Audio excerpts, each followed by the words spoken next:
Corona के कारण लगे लॉकडाउन ने बहुत से लोगों के जीवन पर असर डाला है। लोगों की नौकरियां चली गई, कमाई कम हो गई।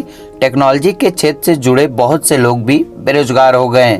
केरला के कोल्लम डिस्ट्रिक्ट के 3 युवा आनंदू, मोहम्मद सफ़ी और उनके भाई शहनवाज भी ऐसे ही इंजीनियर्स थे जिन्होंने लॉकडाउन में अपनी नौकरियां खो दी।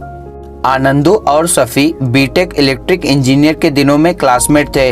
इन्होंने केरल में कई टेक कंपनियों में साथ काम किया, लेकिन लॉकडाउन में इनकी नौकरी चली गई। मैकेनिकल इंजीनियरिंग करने वाले शहनवाज ने भी लॉकडाउन से पहले गुजरात के कई फार्मों के साथ काम किया था, लेकिन लॉकडाउन में वह भी बेरोजगार हो गए। जब लॉकडाउन समाप्त हुआ और नौकरियां पहले के मुकाबले कम हो गई, तब इन तीनों ने जॉब ना करके अपना बिजनेस शुरू करने के बारे में सोचा। इसी तरह बीटेक चाय वाले की शुरुआत हुई। केरल के कोल्लम में वेस्ट इलाके में खोला गया टी स्टॉल लोगों के बीच बहुत ही जल्द लोकप्रिय हो चुका था। इस टी स्टॉल की प्रसिद्धि इसलिए नहीं थी कि यहाँ 3 इंजीनियर चाय बेच रहे थे, बल्कि ये अपने अनोखे स्वाद के लिए प्रसिद्ध होने लगा।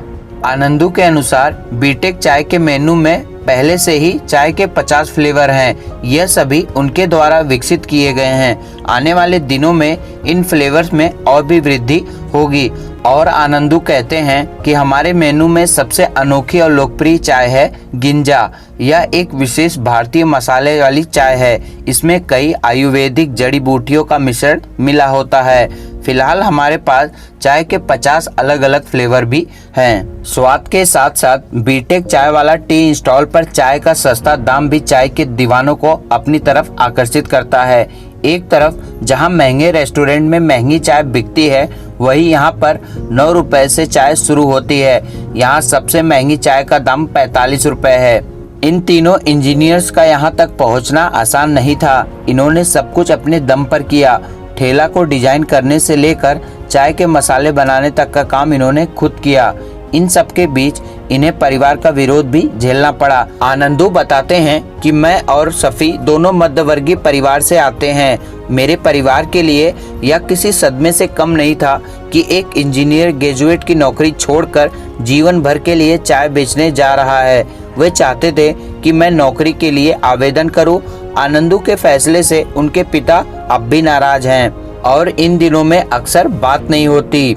सफ़ी के लिए यह थोड़ा आसान था क्योंकि उनके परिवार में प्रॉपर्टी सेक्टर में थे, इसलिए वह इस बिजनेस का आइडिया आसानी से समझ गए। परिवार को मनाने के बाद इन तीनों के लिए अगला चैलेंज था फंड जुटाना। इनके पास ना कोई बचत थी और ना ही इन्हें परिवार से कोई समर्थन मिल रहा था। दोस्तों की मदद से इन्होंने करीब 1.5 लाख रुपए जुटाए, जिससे कैफे और फर्नीचर सहित बाकी सामान खरीदा। इन तीनों की मेहनत रंग लाई। 1 महीने से कम समय में बीटेक चाय लोगों के बीच प्रसिद्ध हो गया और यह मार्केट में छा गए। तो आप लोगों को इन तीनों दोस्तों का बीटेक चाय वाला स्टार्टअप कैसा लगा, कमेंट में जरूर बताइए। इन तीनों दोस्तों से एक सीख तो हमें जरूर मिलती है, किसी के पैरों में गिरकर कामयाबी पाने से बेहतर है अपने पैरों पर चलकर कुछ बनने की ठान लो। तो दोस्तों, आपको इनका वीडियो कैसा लगा कमेंट में जरूर बताइए। वीडियो अच्छी हो तो वीडियो को लाइक करें, शेयर करें और चैनल पर नए हैं तो चैनल को सब्सक्राइब करें।